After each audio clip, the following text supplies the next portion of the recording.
ರಾಜ್ಯ ಕಾಂಗ್ರೆಸ್ನಲ್ಲಿ ಡಿಸಿಎಂ ದಂಗಲ್ ಮಧ್ಯೆ ಡಿಕೆಶಿಗೆ ಸಿಎಂ ಸ್ಥಾನ ಕೊಡಿ ಅಂತ ಒಕ್ಕಲಿಗ ಶ್ರೀ ಡಿಕೆಶಿ ಪರ ಬ್ಯಾಟಿಂಗ್ ಮಾಡಿದ್ದಾರೆ. ಕೆಂಪೇಗೌಡ ಜಯಂತಿ ಕಾರ್ಯಕ್ರಮದಲ್ಲಿ ಸಿಎಂ ಎದುರೇ ಡಿಕೆಶಿಗೆ ಸಿಎಂ ಮಾಡುವಂತೆ ವಿಶ್ವ ಒಕ್ಕಲಿಗರ ಮಹಾಸಂಸ್ಥಾನ ಮಠದ ಚಂದ್ರಶೇಖರ ಸ್ವಾಮೀಜಿ ಆಗ್ರಹಿಸಿದ್ದಾರೆ. ಸಿದ್ದರಾಮಯ್ಯ ದಯವಿಟ್ಟು ಡಿಕೆಶಿಗೆ ಅಧಿಕಾರ ಬಿಟ್ಕೊಡಬೇಕು, ಸಿದ್ದರಾಮಯ್ಯ ಮನ್ಸ್ ಮಾಡಿದ್ರೆ ಮಾತ್ರ ಆಗತ್ತೆ, ಡಿಕೆ ಶಿವಕುಮಾರ್ರನ್ನ ದಯವಿಟ್ಟು ಮುಖ್ಯಮಂತ್ರಿ ಮಾಡಿ ಅಂತ ಮನವಿ ಮಾಡಿದ್ರು. ಬಳಿಕ ಸುವರ್ಣ ನ್ಯೂಸ್ ಜೊತೆ ಮಾತನಾಡಿದ ಚಂದ್ರಶೇಖರ್ ಸ್ವಾಮೀಜಿ, ಎಲ್ಲರೂ ಸಿಎಂ ಆಗಿದ್ದಾರೆ, ಡಿಕೆಶಿ ಸಹ ಸಿಎಂ ಆಗ್ಲಿ ಎಂದಿದ್ದಾರೆ. ಡಿಕೆ ಶಿವಕುಮಾರ್ ಕಷ್ಟಪಟ್ಟು ಪಕ್ಷ ಸಂಘಟನೆ ಮಾಡಿದ್ದಾರೆ, ಸಿಎಂ ಆಗ್ಲಿ ಅನ್ನೋದ್ರಲ್ಲಿ ತಪ್ಪೇನಿದೆ ಅಂತ ಸ್ವಾಮೀಜಿ ಹೇಳಿದರು. ಕೆಂಪೇಗೌಡ ಜಯಂತಿ ಕಾರ್ಯಕ್ರಮದಲ್ಲಿ ಒಕ್ಕಲಿಗ ಸ್ವಾಮಿ ಡಿಕೆಶಿಗೆ ಸಿಎಂ ಸ್ಥಾನ ಬಿಟ್ಕೊಡುವಂತೆ ಸಿದ್ದರಾಮಯ್ಯಗೆ ಮನವಿ ಮಾಡಿದರು. ಇದಕ್ಕೆ ಕಾರ್ಯಕ್ರಮದ ಬಳಿಕ ಪ್ರತಿಕ್ರಿಯಿಸಿದ ಸಿಎಂ ಸಿದ್ದರಾಮಯ್ಯ, ನಮ್ಮದು ಹೈಕಮಾಂಡ್ ಪಾರ್ಟಿ, ಹೈಕಮಾಂಡ್ ಹೇಳದಂತೆ ಕೇಳ್ತೀವಿ, ಹೈಕಮಾಂಡ್ ತೀರ್ಮಾನವೇ ನಮ್ಮ ಪಕ್ಷದಲ್ಲಿ ಅಂತಿಮ ಅಂದ್ರು. ಈ ಮೂಲಕ ಒಕ್ಕಲಿಗ ಸ್ವಾಮೀಜಿ ಬೇಡಿಕೆಯನ್ನ ಹೈಕಮಾಂಡ್ ಅಂಗಳಕ್ಕೆ ಶಿಫ್ಟ್ ಮಾಡಿದರು. ಚಂದ್ರಶೇಖರ ಸ್ವಾಮೀಜಿ ಹೇಳಿಕೆಗೆ ದೆಹಲಿಯಲ್ಲಿ ಡಿಸಿಎಂ ಡಿಕೆಶಿ ಪ್ರತಿಕ್ರಿಯೆ ನೀಡಿದ್ದಾರೆ. ಸ್ವಾಮೀಜಿಗಳು ಏನೋ ಉತ್ಸಾಹದಲ್ಲಿ ಆ ರೀತಿ ಹೇಳಿದ್ದಾರೆ, ಸ್ವಾಮೀಜಿಯ ಮಾತನ್ನ ಸೀರಿಯಸ್ ಆಗಿ ತೆಗೆದುಕೊಳ್ಳೋದ್ರಲ್ಲಿ ಅರ್ಥ ಇಲ್ಲ ಅಂತ ಡಿಕೆ ಶಿವಕುಮಾರ್ ಹೇಳಿದ್ದಾರೆ. ಜೊತೆಗೆ ರಾಜಕಾರಣದಲ್ಲಿ ಕೆಲವೊಮ್ಮೆ ಅಪಮಾನಪೂರ್ವಕವಾಗಿ ಮಾತಾಡ್ತಾರೆ, ಆದರೆ ನಮ್ಮ ಪಕ್ಷ ಏನ್ ತೀರ್ಮಾನ ಮಾಡುತ್ತೋ ಅದಕ್ಕೆಲ್ಲ ನಾವು ಬದ್ಧರಾಗಿರ್ತೀವಿ ಅಂತ ಡಿಕೆಶಿ ನುಡಿದಿದ್ದಾರೆ. ರಾಜ್ಯದಲ್ಲಿ ಸಿಎಂ ಬದಲಾವಣೆ ಚರ್ಚೆ ಮುನ್ನೆಲೆಗೆ ಬರ್ತಾ ಇದ್ದಂತೆ ಸಿಎಂ ಸಿದ್ದರಾಮಯ್ಯ ಪರ ಸಚಿವ ರಾಜಣ್ಣ ಬ್ಯಾಟ್ ಬೀಸಿದ್ದಾರೆ. ಮುಂದಿನ 10 ವರ್ಷ ಸಿದ್ದರಾಮಯ್ಯ ಅವರೇ ಸಿಎಂ ಆಗಿರ್ತಾರೆ. ಚಂದ್ರಶೇಖರ ಸ್ವಾಮೀಜಿಗಳ ಹೇಳಿಕೆ ಸರಿನಾ ತಪ್ಪಾ ಅಂತ ನಾನು ವ್ಯಾಖ್ಯಾನಿಸಲ್ಲ, ಆದರೆ ಸದ್ಯಕ್ಕಂತೂ ಸಿಎಂ ಸ್ಥಾನ ಖಾಲಿ ಇಲ್ಲ. ಮುಂದಿನ 5 ವರ್ಷ ಮಾತ್ರ ಅಲ್ಲ, ಮುಂದಿನ 10 ವರ್ಷ ಸಿದ್ದರಾಮಯ್ಯ ಅವರೇ ಸಿಎಂ ಆಗಿರ್ತಾರೆ ಅಂತ ಹೇಳಿದರು. ಇದೇ ವೇಳೆ ನಾನು ಡಿಸಿಎಂ ಸ್ಥಾನದ ಆಕಾಂಕ್ಷಿಯಲ್ಲ, ಕೆಪಿಸಿಸಿ ಅಧ್ಯಕ್ಷ ಸ್ಥಾನ ಕೊಟ್ರೆ ಸಚಿವ ಸ್ಥಾನಕ್ಕೆ ರಾಜೀನಾಮೆ ಕೊಟ್ಟು ಪಕ್ಷ ಸಂಘಟಿಸ್ತೀನಿ ಅಂತ ಹೇಳಿದರು. ಡಿಕೆಶಿಗೆ ಸಿಎಂ ಸ್ಥಾನ ನೀಡಬೇಕು ಅನ್ನೋ ಚಂದ್ರಶೇಖರ್ ಸ್ವಾಮೀಜಿ ಹೇಳಿಕೆಯನ್ನ ಸಚಿವ ಮಹದೇವಪ್ಪ ಖಂಡಿಸಿದ್ದಾರೆ. ನವದೆಹಲಿಯಲ್ಲಿ ಮಾತನಾಡಿದ ಅವರು, ಸದ್ಯಕ್ಕೆ ಸಿಎಂ ಡಿಸಿಎಂ ಎರಡೂ ಪೋಸ್ಟ್ಗಳು ಖಾಲಿ ಇಲ್ಲ ಅಂತ ಹೇಳಿದರು. ಶಾಸಕರ ಅಭಿಪ್ರಾಯ ಸಂಗ್ರಹ ಮಾಡಿ ಹೈಕಮಾಂಡ್ ಸಿಎಂ ಆಯ್ಕೆ ಮಾಡೋದು ವಾಡಿಕೆ. ಶಾಸಕರಲ್ಲದೆ ಇರೋರು ಪಕ್ಷಕ್ಕೆ ಸಂಬಂಧಪಡದವರ ಮಾತಿಗೆ ಹೆಚ್ಚಿನ ಮಹತ್ವ ಇಲ್ಲ. ಇದಲ್ಲದೆ ಬಹಳಷ್ಟು ಜನರಿಗೆ ಡಿಸಿಎಂ ಆಗಬೇಕು ಅನ್ನೋ ಆಸೆ ಇದೆ, ಆದರೆ ಎಲ್ಲವನ್ನ ತೀರ್ಮಾನ ಮಾಡೋದು ಹೈಕಮಾಂಡ್ ಅಂತ ಮಹದೇವಪ್ಪ ಹೇಳಿದರು. ಗೃಹ ಸಚಿವ ಪರಮೇಶ್ವರ್ ಮಾತಾಡಿ, ಸಿಎಂ ಸ್ಥಾನಕ್ಕೂ ಸ್ವಾಮೀಜಿಗೂ ಸಂಬಂಧ ಇಲ್ಲ, ಸ್ವಾಮೀಜಿಗಳು ಹೇಳ್ತಾರೆ ಸಿಎಂ ಬದಲಾಯಿಸೋದಕ್ಕಾಗಲ್ಲ ಅಂತ.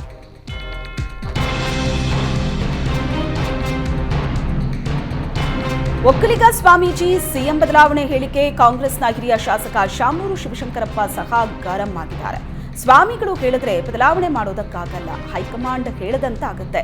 ಈಗ ಸಿದ್ದರಾಮಯ್ಯ ಚೆನ್ನಾಗಿ ಆಡಳಿತ ಮಾಡ್ತಿದ್ದಾರೆ ಅನ್ನೋ ಮೂಲಕ ಸಿಎಂ ಪರ ಶಾಸಕ ಶಾಮನೂರು ಶಿವಶಂಕರಪ್ಪ ಬ್ಯಾಟಿಂಗ್ ಮಾಡಿದ್ದಾರೆ.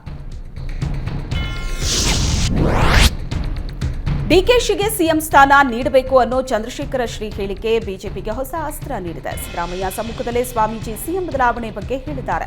ಸಿದ್ದರಾಮಯ್ಯಗೆ ಘನತೆ ಇದ್ರೆ ಕೂಡಲೇ ಸಿಎಂ ಸ್ಥಾನಕ್ಕೆ ರಾಜೀನಾಮೆ ನೀಡಲಿ ಅಂತ ವಿಪಕ್ಷ ನಾಯಕ ಆರ್ ಅಶೋಕ್ ಆಗ್ರಹಿಸಿದ್ದಾರೆ. ಬೆಂಗಳೂರಲ್ಲಿ ಮಾತಾಡಿದ ಅಶೋಕ್, ಸರ್ಕಾರಿ ಕಾರ್ಯಕ್ರಮಗಳಲ್ಲಿ ಎಂದೂ ಈ ರೀತಿ ಆಗಿರಲಿಲ್ಲ. ಸಿದ್ದರಾಮಯ್ಯ ಧರ್ಮಾರ್ಥನಾದ್ರೆ ರಾಜೀನಾಮೆ ನೀಡಲಿ, ಅಲ್ಲದೆ 15 ಬಜೆಟ್ ಮಂಡಿಸಿರುವ ಸಿದ್ದರಾಮಯ್ಯ ಈಗಿನ ಪರಿಸ್ಥಿತಿಯಲ್ಲಿ ರಾಜೀನಾಮೆ ನೀಡೋದು ಒಳಿತು ಅಂತ ಅಶೋಕ್ ಗೇಲಿ ಮಾಡಿದರು. ಕಾಂಗ್ರೆಸ್ನಲ್ಲಿ ಜೋರಾಗಿರೋ ಡಿಸಿಎಂ ದಂಗಲ್ ಈಗ ಹೈಕಮಾಂಡ್ ಅಂಗಳ ತಲುಪಿದೆ. ಕೆಲ ಸಚಿವರು, ಶಾಸಕರು ಸಮುದಾಯವಾರು ಡಿಸಿಎಂ ಹುದ್ದೆ ಸೃಷ್ಟಿ ಮಾಡಬೇಕು ಅಂತ ಪಟ್ಟು ಹಿಡಿದಿದ್ದಾರೆ. ಇದರ ನಡುವೆ ಸಿಎಂ ಡಿಸಿಎಂ ದೆಹಲಿಗೆ ತೆರಳಿದ್ದಾರೆ. ಹೀಗಾಗಿ ದೆಹಲಿಯಲ್ಲಿ ಹೆಚ್ಚುವರಿ ಡಿಸಿಎಂ ಹುದ್ದೆ ಸೃಷ್ಟಿ ಬಗ್ಗೆ ಹೈಕಮಾಂಡ್ ನಾಯಕರ ಜೊತೆ ಚರ್ಚೆ ನಡೆಯೋ ಸಾಧ್ಯತೆ ಇದೆ. ಸಚಿವ ಸತೀಶ್ ಜಾರಕಿಹೊಳಿ, ಸಚಿವ ಮುನಿಯಪ್ಪ ದೆಹಲಿಯಲ್ಲೇ ವಾಸ್ತವ್ಯ ಹೂಡಿದ್ದಾರೆ. ಹೈಕಮಾಂಡ್ ನಾಯಕರ ಭೇಟಿಗೂ ನಿರ್ಧರಿಸಿರೋ ಕೆಲ ಸಚಿವರು ಡಿಸಿಎಂ ಹುದ್ದೆ ಸೃಷ್ಟಿ ಬಗ್ಗೆ ಒತ್ತಡ ಹಾಕೋ ಸಾಧ್ಯತೆ ಇದೆ. ಕೆಂಪೇಗೌಡ ಜಯಂತಿ ವೇಳೆ 2 ಗುಂಪುಗಳ ನಡುವೆ ಮಾತಿನ ಚಕಮಕಿ ತಾರಕಕ್ಕೇರಿ ಗಲಾಟೆ ನಡೆದಿದೆ. ಕೋಲಾರ ನಗರದ ಅರಹಳ್ಳಿ ರಸ್ತೆಯಲ್ಲಿ ಈ ಘಟನೆ ನಡೆದಿದೆ. ಕೆಂಪೇಗೌಡ ಜಯಂತಿ ಅಂಗವಾಗಿ ಕೆಂಪೇಗೌಡ ಸಮಿತಿ ಕಾರ್ಯಕರ್ತರು ಬೃಹತ್ ಮೆರವಣಿಗೆ ನಡೆಸ್ತಾ ಇದ್ರು. ಈ ವೇಳೆ ಡಿಜೆ ಸೌಂಡ್ ಕಡಿಮೆ ಮಾಡುವಂತೆ ಮುಸ್ಲಿಮರು ಒತ್ತಾಯಿಸಿದ್ದಾರೆ. ಇದಕ್ಕೆ ಆಕ್ಷೇಪಿಸಿದ ಕೆಂಪೇಗೌಡ ಸಮಿತಿ ಕಾರ್ಯಕರ್ತರು ಸೌಂಡ್ ಕಡಿಮೆ ಮಾಡಲ್ಲ ಅಂದಿದ್ದಾರೆ. ಆಗ 2 ಗುಂಪುಗಳ ಮಧ್ಯೆ ತೀವ್ರ ವಾಗ್ವಾದ ನಡೆದಿದೆ. ಕೂಡಲೇ ಮಧ್ಯ ಪ್ರವೇಶಿಸಿದ ಪೊಲೀಸರು 2 ಗುಂಪಿನವರನ್ನ ಸಮಾಧಾನಪಡಿಸಿ ಪರಿಸ್ಥಿತಿ ತಿಳಿಗೊಳಿಸಿದ್ದಾರೆ. ಪೋಕ್ಸೋ ಕೇಸ್ ಸಂಬಂಧ ಮಾಜಿ ಸಿಎಂ ಯಡಿಯೂರಪ್ಪ ವಿರುದ್ಧ ಸಿಐಡಿ ಚಾರ್ಜ್ ಶೀಟ್ ಸಲ್ಲಿಸಿದೆ. ಬಿಎಸ್ವೈ ಸೇರಿದಂತೆ 4 ವಿರುದ್ಧ 1ನೇ ಪೋಕ್ಸೋ ಫಾಸ್ಟ್ ಟ್ರ್ಯಾಕ್ ಕೋರ್ಟ್ನಲ್ಲಿ ಆರೋಪ ಪಟ್ಟಿ ಸಲ್ಲಿಕೆಯಾಗಿದೆ. 75 ಮಂದಿ ಸಾಕ್ಷಿಗಳ ಹೇಳಿಕೆ ಒಳಗೊಂಡ ಬರೋಬ್ಬರಿ 750 ಪುಟಗಳ ಆರೋಪ ಪಟ್ಟಿ ಇದಾಗಿದ್ದು, ತನಿಖಾಧಿಕಾರಿ ಪುನೀತ್ ಕುಮಾರ್ ನ್ಯಾಯಾಲಯಕ್ಕೆ ಚಾರ್ಜ್ ಶೀಟ್ ಸಲ್ಲಿಸಿದ್ದಾರೆ. ಸಂತ್ರಸ್ತ ಬಾಲಕಿ ತಾಯಿ ತಮ್ಮ ಮಗಳ ಮೇಲೆ ಯಡಿಯೂರಪ್ಪ ಲೈಂಗಿಕ ದೌರ್ಜನ್ಯ ಎಸಗಿದ್ದಾರೆ ಅಂತ ಆರೋಪಿಸಿ ಸದಾಶಿವನಗರ ಪೊಲೀಸ್ ಠಾಣೆಗೆ ದೂರನ್ನ ನೀಡಿದ್ರು. ಮಹಿಳೆಯ ದೂರಿನ ಮೇರೆಗೆ ಪ್ರಕರಣವನ್ನ ಸರ್ಕಾರ ಸಿಐಡಿ ತನಿಖೆಗೆ ವಹಿಸಿತ್ತು.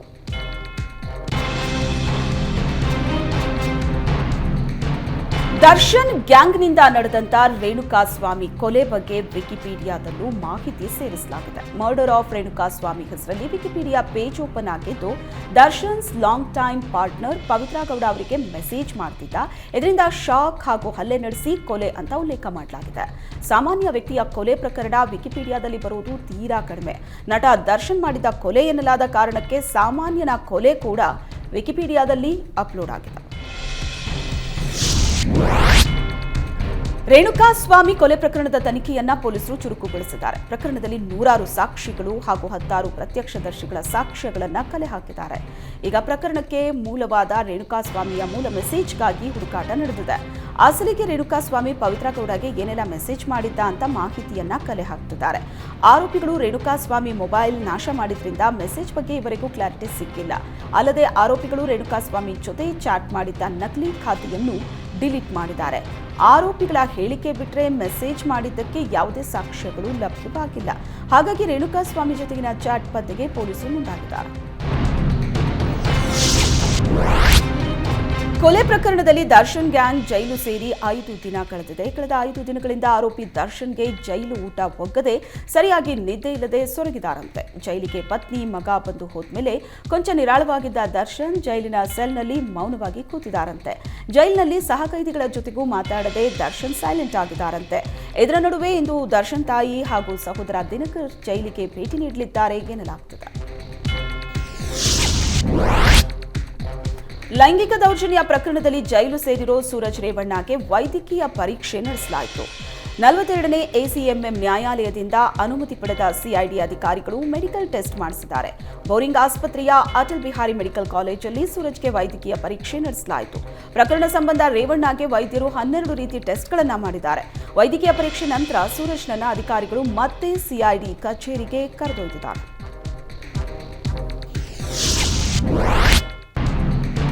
ರಾಜ್ಯದಲ್ಲಿ ಭಾರೀ ಸದ್ದು ಮಾಡಿದ್ದ ವಾಲ್ಮೀಕಿ ನಿಗಮದ ಅವ್ಯವಹಾರ ಪ್ರಕರಣ ನಡೆದು ಬರೋಬ್ಬರಿ ತಿಂಗಳು ಕಳೆದಿದೆ.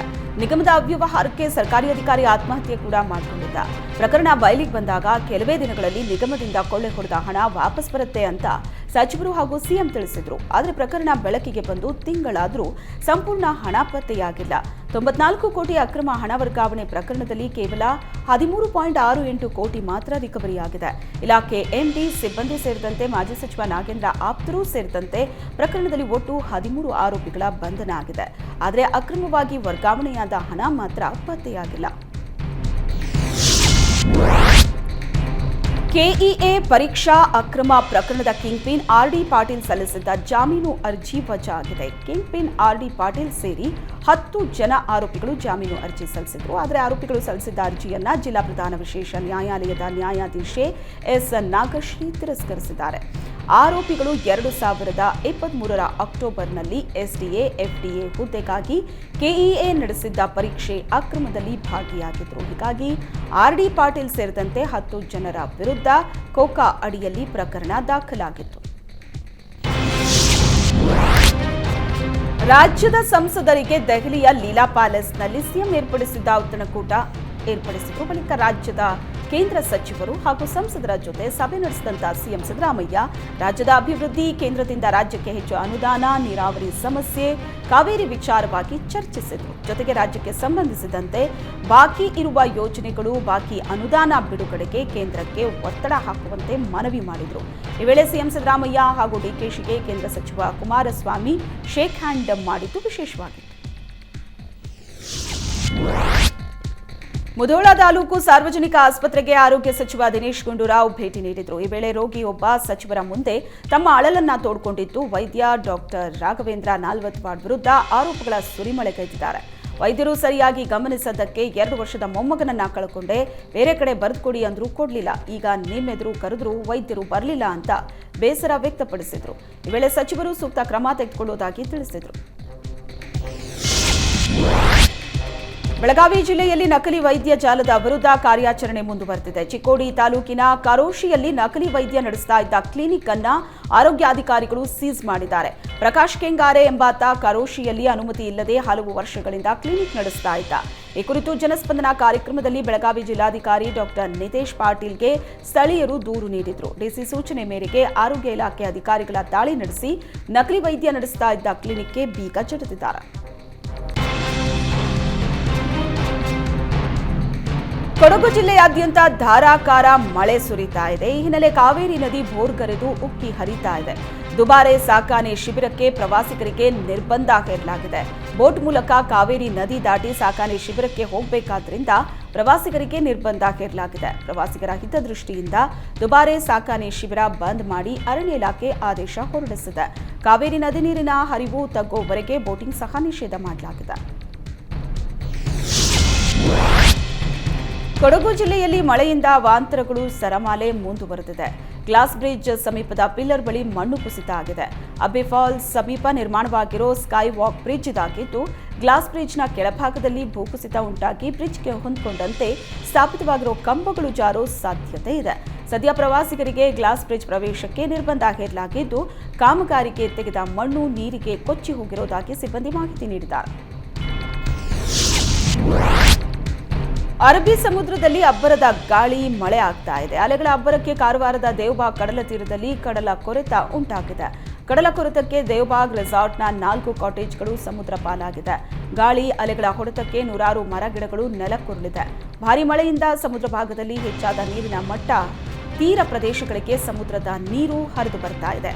ಅಬ್ಬರಿಸ್ತಾ ಇರೋ ಕಡಲಿನ ಅಲೆಗಳಿಗೆ ಲಕ್ಷಾಂತರ ರೂಪಾಯಿ ಮೌಲ್ಯದ ಆಸ್ತಿ ಹಾನಿಯಾಗಿದೆ. ರಾಯಚೂರು ಜಿಲ್ಲೆಯಲ್ಲಿ ಉತ್ತಮ ಮಳೆ ಆಗಿದೆ. ಕಳೆದ 4-5 ದಿನಗಳಿಂದ ಸುಡು ಬಿಸಿಲಿನಿಂದ ಕಂಗೆಟ್ಟಿದ್ದ ಜನತೆಗೆ ಮಳೆರಾಯ ತಂಪೆರೆದಿದ್ದಾನೆ. ನಿನ್ನೆ ಬೆಳಗ್ಗೆಯಿಂದಲೇ ಮೋಡ ಕವಿದ ವಾತಾವರಣ ಇತ್ತು. ಗಾಳಿ ಸಮೇತ ಬಂದ ಭಾರೀ ಮಳೆಗೆ ಬಿಸಿಲೂರಿನ ಜನತೆ ಫುಲ್ ಖುಷಿಯಾಗಿದ್ದಾರೆ. ಮಲೆನಾಡಿನ ಕೆಲ ಭಾಗಗಳಲ್ಲಿ ಧಾರಾಕಾರ ಮಳೆ ಆಗ್ತಾ ಇದೆ. ಭಾರೀ ಮಳೆಗೆ ಶಿವಮೊಗ್ಗದ ಗಾಜನೂರು ಬಳಿ ಇರೋ ತುಂಗಾ ಡ್ಯಾಂ ಭರ್ತಿಯಾಗಿದೆ. ರಾಜ್ಯದಲ್ಲೇ ಮೊದಲ ತುಂಬುವ ಆಣೆಕಟ್ಟು ಅನ್ನೋ ಖ್ಯಾತಿ ತುಂಗಾ ಜಲಾಶಯಕ್ಕಿದೆ. ಕೇವಲ 3 ಟಿಎಂಸಿ ನೀರು ಸಂಗ್ರಹಣಾ ಸಾಮರ್ಥ್ಯವಿರೋ ಜಲಾಶಯವಾಗಿದ್ದು, ಶಿವಮೊಗ್ಗ ನಗರಕ್ಕೆ ಕುಡಿಯೋ ನೀರು ಪೂರೈಸೋ ಜಲಾಶಯ ಇದು. ತುಂಗಾ ಡ್ಯಾಂನಿಂದ 6,000 ಕ್ಯೂಸೆಕ್ ನೀರು ಬಿಡುಗಡೆ ಮಾಡಲಾಗ್ತಿದೆ. 2 ಗೇಟ್ ಮೂಲಕ 1,000 ಕ್ಯೂಸೆಕ್ ನೀರು ನದಿಗೆ ಬಿಡುಗಡೆ ಮಾಡಲಾಗ್ತಿದೆ. ಪ್ರಸ್ತುತ ತುಂಗಾ ಜಲಾಶಯಕ್ಕೆ 6,000 ಕ್ಯೂಸೆಕ್ ನೀರು ಒಳಹರಿವು ಹೆಚ್ಚಳವಾಗಿದೆ.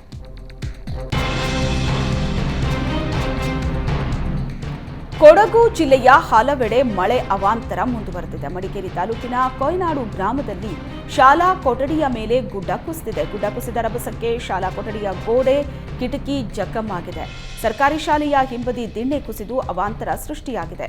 ಶಾಲೆಗೆ ರಜೆ ಇದ್ದಿದ್ರಿಂದ ಭಾರೀ ಅನಾಹುತ ತಪ್ಪಿದೆ. ಹಾಸನ ಜಿಲ್ಲೆ ಸಕಲೇಶಪುರ ತಾಲೂಕಿನ ಆನೆಮಹಲ್ ಸಮೀಪ ಇತ್ತೀಚೆಗಷ್ಟೇ ನಿರ್ಮಾಣ ಮಾಡಿದ್ದ ರಾಷ್ಟ್ರೀಯ ಹೆದ್ದಾರಿ ರಸ್ತೆ ಕುಸಿದಿದೆ. ಭಾರೀ ಮಳೆಗೆ ಹೊಸದಾಗಿ ನಿರ್ಮಾಣವಾಗಿರೋ ಕಾಂಕ್ರೀಟ್ ರಸ್ತೆಯ ತಳಪದರದ ಮಣ್ಣು ಕುಸಿತ ಆಗಿದ್ದು, ವಾಹನಗಳ ಸಂಚಾರಕ್ಕೆ ಸಂಕಷ್ಟ ಎದುರಾಗಿದೆ.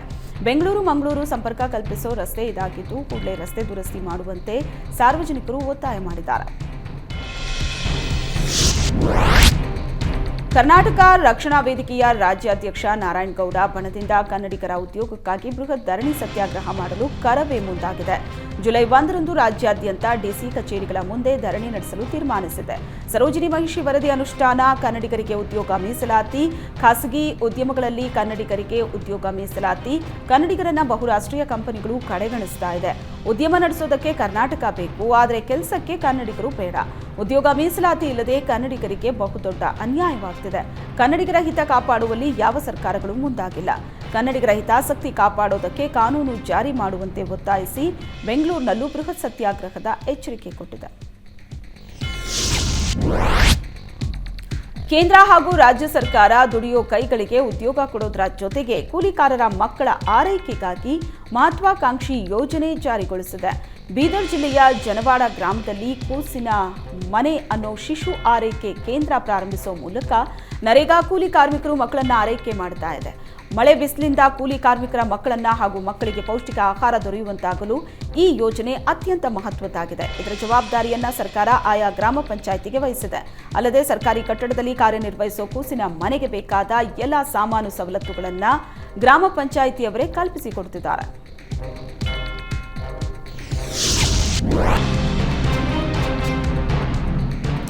ಹಾವೇರಿ ತಾಲೂಕಿನ ಕರ್ಜಗಿ ಗ್ರಾಮದಲ್ಲಿ ಕಾರಹುಣ್ಣಿಮೆ ಆಚರಣೆ ವೇಳೆ ಭಾರೀ ಅನಾಹುತ ಸಂಭವಿಸಿದೆ. 3 ದಿನಗಳ ಕಾಲ ನಡೆಯುವ ಐತಿಹಾಸಿಕ ಕಾರಹುಣ್ಣಿಮೆ ಜಾತ್ರೆಯಲ್ಲಿ ಬಂಡಿ ಓಡಿಸುವಾಗ ಬಂಡಿಯ ಚಕ್ರ ವ್ಯಕ್ತಿಯ ಹೊಟ್ಟೆ ಮೇಲೆ ಹರಿದಿದೆ. ಬಂಡಿಯ ಗಾಲಿಗಳು ಹರಿದ ಪರಿಣಾಮ ಮಲ್ಲಪ್ಪ ಕಳ್ಳಿಹಾಳ ಎಂಬಾತ ಮೃತಪಟ್ಟಿದ್ದಾನೆ. ವ್ಯಕ್ತಿಯ ಹೊಟ್ಟೆ ಮೇಲೆ ಬಂಡಿಯ ಚಕ್ರ ಹರಿದು ಹೋಗುವ ದೃಶ್ಯ ಮೊಬೈಲ್ನಲ್ಲಿ ಸೆರೆಯಾಗಿದ್ದು ಬೆಚ್ಚಿ ಬೀಳಿಸುವಂತಿದೆ. ಚಾಮರಾಜನಗರ ಸರ್ಕಾರಿ ಪದವಿ ಪೂರ್ವ ಕಾಲೇಜಲ್ಲಿ ಕಳ್ಳತನ ಆಗಿದೆ. ಹಾಡಹಗಲೇ ಖದೀಮರ ಗ್ಯಾಂಗ್ ಅಟ್ಯಾಕ್ ಮಾಡಿದೆ.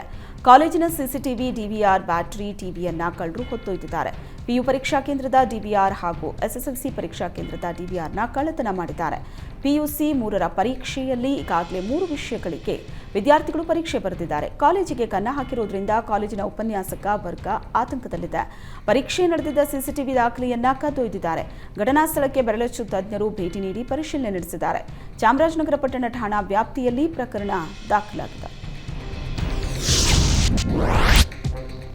ಗದಗ ಲಕ್ಷ್ಮೇಶ್ವರ ತಾಲೂಕು ಸೇರಿದಂತೆ ಜಿಲ್ಲೆಯಾದ್ಯಂತ ಬೆಳೆದ ಮೆಕ್ಕೆಜೋಳ ಬೆಳೆಗೆ ಹುಳುವಿನ ಕಾಟ ಶುರುವಾಗಿದೆ. ಜಿಲ್ಲೆಯಾದ್ಯಂತ 21,000 ಹೆಕ್ಟೇರ್ ಪ್ರದೇಶದಲ್ಲಿ ಮೆಕ್ಕೆಜೋಳ ಬೆಳೆಯಲಾಗಿದ್ದು ಬಹುತೇಕ ಬೆಳೆಗೆ ಲದ್ದಿ ಹುಳು ದಾಳಿ ಮಾಡಿದೆ. ಸೈನಿಕ ಹುಳು ಅಂತಲೂ ಕರೆಯೋ ಈ ಹುಳ ಮೆಕ್ಕೆಜೋಳ ಹಾಗೂ ಜೋಳದ ಸಸಿಗಳಲ್ಲಿ ಕಂಡುಬರುತ್ತೆ. ಉತ್ತಮ ಮಳೆಯಿಂದಾಗಿ ಸಸಿ ಚಿಗುರೊಡೆದಿರೋ ಸಂದರ್ಭದಲ್ಲೇ ಗಿಡಗಳಿಗೆ ಕೀಟಬಾಧೆ ಶುರುವಾಗಿದ್ದು ರೈತರನ್ನ ಆತಂಕಕ್ಕೆ ದೂಡಿದೆ. ಆರಂಭದಲ್ಲಿ ಎಲೆ ಮೇಲೆ ದಾಳಿ ಮಾಡೋ ಕೀಟ ಕ್ರಮೇಣ ಚಿರುಳಿನ ಸುಳಿಗೆ ದಾಳಿ ಮಾಡುತ್ತೆ. ಕೀಟ ದಾಳಿಯಿಂದ ಅನ್ನದಾತ ಆತಂಕಗೊಂಡಿದ್ದು ಮುಂಜಾಗ್ರತಾ ಕ್ರಮವಾಗಿ ಕೀಟನಾಶಕ ಸಿಂಪಡಿಸಿದ್ದಲ್ಲಿ ಕೀಟ ನಿಯಂತ್ರಣ ಸಾಧ್ಯ ಅನ್ನೋದು ಕೃಷಿ ಅಧಿಕಾರಿಗಳ ಸಲಹೆ.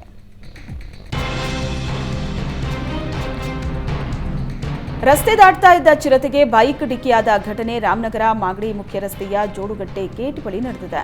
ಬೈಕ್ ಡಿಕ್ಕಿಯಾದ ರಭಸಕ್ಕೆ ಚಿರತೆಗೆ ಗಂಭೀರ ಗಾಯವಾಗಿದೆ ಹಾಗೂ ವಾಹನ ಸವಾರ ಕುಮಾರ್ ಎಂಬಾತನಿಗೆ ಕಾಲು ಮುರಿದಿದ್ದು ಗಂಭೀರಗೊಂಡಿದ್ದಾನೆ. ಕೂಡಲೇ ಬೈಕ್ ಸವಾರನನ್ನ ಸ್ಥಳೀಯ ಆಸ್ಪತ್ರೆಗೆ ದಾಖಲು ಮಾಡಿದ್ದಾರೆ. ಸ್ಥಳಕ್ಕೆ ಅರಣ್ಯ ಇಲಾಖೆ ಅಧಿಕಾರಿಗಳ ಭೇಟಿ ನೀಡಿ ಪರಿಶೀಲನೆ ನಡೆಸಿದ್ದಾರೆ. ಚಿರತೆಗೂ ಗಂಭೀರ ಗಾಯಗಳಾಗಿದ್ದು ಚಿರತೆಯನ್ನ ಆಸ್ಪತ್ರೆಗೆ ರವಾನೆ ಮಾಡಿದ್ದಾರೆ. ಶ್ರೀ ಜಗದ್ಗುರು ರೇಣುಕಾಚಾರ್ಯ ಕಾಲೇಜಿನಲ್ಲಿ 2023-24ನೇ ಸಾಲಿನ ಕ್ರೀಡಾ ದಿನಾಚರಣೆ ಮತ್ತು ಕಾಲೇಜು ವಾರ್ಷಿಕೋತ್ಸವವನ್ನು ಆಚರಿಸಲಾಯಿತು. ಬೆಂಗಳೂರು ನಗರ ಜಿಲ್ಲಾ ಪಂಚಾಯತ್ ಮಾಜಿ ಅಧ್ಯಕ್ಷ ಜಿ ಮರಿಸ್ವಾಮಿ, ಕೆಆರ್ಐಡಿಎಲ್ನ ಮಾಜಿ ಅಧ್ಯಕ್ಷ ಎಂ ರುದ್ರೇಶ್, ಉನ್ನತ ಶಿಕ್ಷಣ ವಿಭಾಗದ ರಾಜ್ಯಶ್ರೀ ಮುಖ್ಯ ಅತಿಥಿಯಾಗಿ ಭಾಗವಹಿಸಿದ್ರು. ಕಾಲೇಜಿನ ವಿವಿಧ ವಿಭಾಗಗಳಲ್ಲಿ ಸಾಧನೆ ಮಾಡಿದ ವಿದ್ಯಾರ್ಥಿಗಳನ್ನು ಗುರುತಿಸಿ ಸನ್ಮಾನಿಸಲಾಯಿತು. ಈ ವೇಳೆ ಉಪನ್ಯಾಸಕರು, ವಿದ್ಯಾರ್ಥಿಗಳು ಉಪಸ್ಥಿತರಿದ್ದರು. ನೂತನ ಸಂಸದರ ಪ್ರಮಾಣವಚನ ವೇಳೆ ಅಸಾದುದ್ದೀನ್ ಓವೈಸಿ ಪ್ಯಾಲೆಸ್ಟೈನ್ ಜೈಕಾರ ಹಾಕಿರೋದನ್ನ ಶ್ರೀರಾಮ ಸೇನೆ ತೀವ್ರವಾಗಿ ಖಂಡಿಸಿದೆ. ಓವೈಸಿ ಹೇಳಿಕೆ ಅಸಂವಿಧಾನಿಕ ಅಂತ ಶ್ರೀರಾಮ ಸೇನೆ ಮುಖ್ಯಸ್ಥ ಮುತಾಲಿಕ್ ಕಿಡಿಕಾರಿದ್ದಾರೆ. ಓವೈಸಿಯನ್ನ ದೇಶದಿಂದ ಗಡೀಪಾರು ಮಾಡಿ ಸಂಸತ್ ಸದಸ್ಯತ್ವ ರದ್ದುಗೊಳಿಸುವಂತೆ ಆಗ್ರಹಿಸಿದ್ದಾರೆ. ಓವೈಸಿ ಪ್ರಕರಣದಲ್ಲಿ ಕಾನೂನು ಪ್ರಕ್ರಿಯೆ ಅನವಶ್ಯಕ. ಓವೈಸಿ ಹೇಳಿಕೆಯನ್ನ ಇಡೀ ವಿಶ್ವವೇ ಗಮನಿಸಿದೆ. ಓವೈಸಿ ತನ್ನ ಹೇಳಿಕೆಯನ್ನ ಸಮರ್ಥಿಸಿಕೊಂಡಿರೋದು ದೇಶದ್ರೋಹಕ್ಕೆ ಸಾಕ್ಷಿ ಸಿಕ್ಕಂತಾಗಿದೆ. ಓವೈಸಿಯನ್ನ ಕೂಡಲೇ ಬಂಧಿಸುವಂತೆ ಮುತಾಲಿಕ್ ಒತ್ತಾಯಿಸಿದ್ದಾರೆ. ಕುಪ್ಪಂ ಪ್ರವಾಸದಲ್ಲಿರೋ ಆಂಧ್ರದ ನೂತನ ಸಿಎಂ ಚಂದ್ರಬಾಬು ನಾಯ್ಡು ಅವರಿಗೆ ಬಿಜೆಪಿ ನಾಯಕರು ಅಭಿನಂದನೆ ಸಲ್ಲಿಸಿದ್ದಾರೆ. ಕೋಲಾರ ಜಿಲ್ಲೆಯ ಬಿಜೆಪಿ ಮುಖಂಡರಾದ ಮಾಜಿ ಸಂಸದ ಎಸ್ ಮುನಿಸ್ವಾಮಿ, ಮಾಜಿ ಶಾಸಕ ನಾರಾಯಣಸ್ವಾಮಿ ಸೇರಿ ಹಲವು ನಾಯ್ಡು ಅವರನ್ನ ಭೇಟಿಯಾಗಿ ಅಭಿನಂದನೆ ಸಲ್ಲಿಸಿದರು. ಹರಿಯಾಣ ಸರ್ಕಾರ ದೆಹಲಿಯ ಪಾಲಿನ ನೀರನ್ನ ಬಿಡುಗಡೆ ಮಾಡಬೇಕು ಅಂತ ಒತ್ತಾಯಿಸಿ ದೆಹಲಿಯ ಜಲ ಸಚಿವೆ ಆತಿಶಿ ಅನಿರ್ದಿಷ್ಟಾವಧಿ ಉಪವಾಸ ಸತ್ಯಾಗ್ರಹದಲ್ಲಿ ಕೂತಿದ್ರು. 5 ದಿನಗಳ ಉಪವಾಸ ಸತ್ಯಾಗ್ರಹದ ನಂತರ ಅವರ ರಕ್ತದಲ್ಲಿನ ಸಕ್ಕರೆ ಪ್ರಮಾಣ ಕಡಿಮೆಯಾದ ಹಿನ್ನೆಲೆ ಅಸ್ವಸ್ಥಗೊಂಡು ಆಸ್ಪತ್ರೆಗೆ ದಾಖಲಾಗಿದ್ರು. ಇದೀಗ ಚಿಕಿತ್ಸೆ ಬಳಿಕ ಸಂಪೂರ್ಣ ಗುಣಮುಖರಾಗಿ ಆಸ್ಪತ್ರೆಯಿಂದ ಡಿಸ್ಚಾರ್ಜ್ ಆಗಿದ್ದಾರೆ. ದೇಶಾದ್ಯಂತ ಕೋಲಾಹಲಕ್ಕೆ ಕಾರಣವಾಗಿರೋ ನೀಟ್ ಅಕ್ರಮ ಆರೋಪದ ತನಿಖೆ ನಡೆಸ್ತಾ ಇರೋ ಸಿಬಿಐ 2 ಆರೋಪಿಗಳನ್ನು ಬಂಧಿಸಿದೆ. ಪ್ರಶ್ನೆ ಪತ್ರಿಕೆ ಸೋರಿಕೆ ಪರೀಕ್ಷಾರ್ಥಿಗಳಿಗೆ ಉತ್ತರ ಸಿದ್ಧಪಡಿಸಿಕೊಟ್ಟಿದ್ದ ಆರೋಪದ ಮೇಲೆ ಬಿಹಾರದಲ್ಲಿ ಇಬ್ಬರನ್ನ ಬಂಧಿಸಲಾಗಿದೆ. ಬಂಧಿತರನ್ನ ಮನೀಶ್ ಕುಮಾರ್, ಆಶುತೋಷ್ ಕುಮಾರ್ ಅಂತ ಗುರುತಿಸಲಾಗಿದೆ. ಬಂಧಿತರ ವಿರುದ್ಧ ಪ್ರಶ್ನೆ ಪತ್ರಿಕೆ ಸೋರಿಕೆ, ಉತ್ತರ ಸಿದ್ಧಪಡಿಸಿ ವಿದ್ಯಾರ್ಥಿಗಳಿಗೆ ಹಂಚಿಕೆ ಮಾಡಿರೋ ಹಾಗೂ ಪರೀಕ್ಷಾ ಅಕ್ರಮಕ್ಕೆ ಸಹಕಾರ ನೀಡಿರೋ ಆರೋಪ ಹೊರಿಸಲಾಗಿದೆ. ಆರೋಪಿ ಆಶುತೋಷ್ ಮನೆಗೆ ವಿದ್ಯಾರ್ಥಿಗಳನ್ನ ಕರೆತಂದು ಉತ್ತರ ಸಹಿತ ಪ್ರಶ್ನೆ ಪತ್ರಿಕೆ ನೀಡಿದ್ದಾರೆ. ಪರೀಕ್ಷಾ ಆಕಾಂಕ್ಷಿಗಳನ್ನ ಸಾಗಿಸಲು ಮನೀಶ್ ಕುಮಾರ್ ಕಾರು ವ್ಯವಸ್ಥೆ ಮಾಡಿದ್ದ ಅಂತ ಸಿಬಿಐ ಅಧಿಕಾರಿಗಳು ಮಾಹಿತಿ ನೀಡಿದ್ದಾರೆ. ಶಾಲಾ ಪಠ್ಯಕ್ರಮದಲ್ಲಿ ತುರ್ತು ಪರಿಸ್ಥಿತಿ ಕುರಿತು ಅಧ್ಯಾಯವೊಂದನ್ನು ಅಳವಡಿಸಲಾಗುವುದು ಅಂತ ಮಧ್ಯಪ್ರದೇಶ ಸಿಎಂ ಮೋಹನ್ ಯಾದವ್ ಹೇಳಿದ್ದಾರೆ. ದೇಶದಲ್ಲಿ ಹೇರಲಾದ ತುರ್ತು ಪರಿಸ್ಥಿತಿಯ ಸಂದರ್ಭದಲ್ಲಿ ನಡೆದ ಹೋರಾಟದ ಬಗ್ಗೆ ಇಂದಿನ ಪೀಳಿಗೆಗೆ ಅರಿವು ಮೂಡಿಸೋದು ಅಗತ್ಯ. ಹಾಗಾಗಿ ಅಂದಿನ ಕಾಂಗ್ರೆಸ್ ಸರ್ಕಾರ ಕೈಗೊಂಡ ಕಠಿಣ ಕ್ರಮ, ಅದನ್ನು ವಿರೋಧಿಸಿ ದೇಶದಲ್ಲಿ ನಡೆದಂತಹ ಹೋರಾಟದ ಸನ್ನಿವೇಶಗಳನ್ನು ಶಾಲಾ ಪಠ್ಯಕ್ರಮದಲ್ಲಿ ಸೇರಿಸಲಾಗುವುದು ಅಂತ ಹೇಳಿದರು. ಪ್ರಧಾನಿ ನರೇಂದ್ರ ಮೋದಿ ಹಾಗೂ ರಷ್ಯಾ ಅಧ್ಯಕ್ಷ ವ್ಲಾಡಿಮಿರ್ ಪುಟಿನ್ ಅವರ ಮಹತ್ವದ ಭೇಟಿಗೆ ಮುಹೂರ್ತ ಫಿಕ್ಸ್ ಆಗಿದೆ. ಭಾರತ ರಷ್ಯಾ ನಡುವಿನ ದ್ವಿಪಕ್ಷೀಯ ಸಂಬಂಧಗಳ ಕುರಿತು ಚರ್ಚಿಸಲು ಪ್ರಧಾನಿ ಮೋದಿ ಜುಲೈ 8ರಂದು ರಷ್ಯಾಕ್ಕೆ ಭೇಟಿ ನೀಡಲಿದ್ದಾರೆ. ಈ ಭೇಟಿ ಸಮಯದಲ್ಲಿ ರಕ್ಷಣೆ, ತೈಲ, ಅನಿಲ ಮತ್ತು ಇತರ ಭಾರತೀಯ ಕಾರ್ಯತಂತ್ರದ ಹಿತಾಸಕ್ತಿಗಳ ಕುರಿತು ಚರ್ಚೆ ನಿರೀಕ್ಷಿಸಲಾಗಿದೆ. ಇಟಲಿಯಲ್ಲಿ ನಡೆದ G7 ಶೃಂಗಸಭೆಯಲ್ಲಿ ಪಿಎಂ ಮೋದಿ ಭಾಗಿ ನಂತರ ಮುಂದಿನ ರಷ್ಯಾ ಪ್ರವಾಸವೂ ಮಹತ್ವದ್ದಾಗಿದೆ.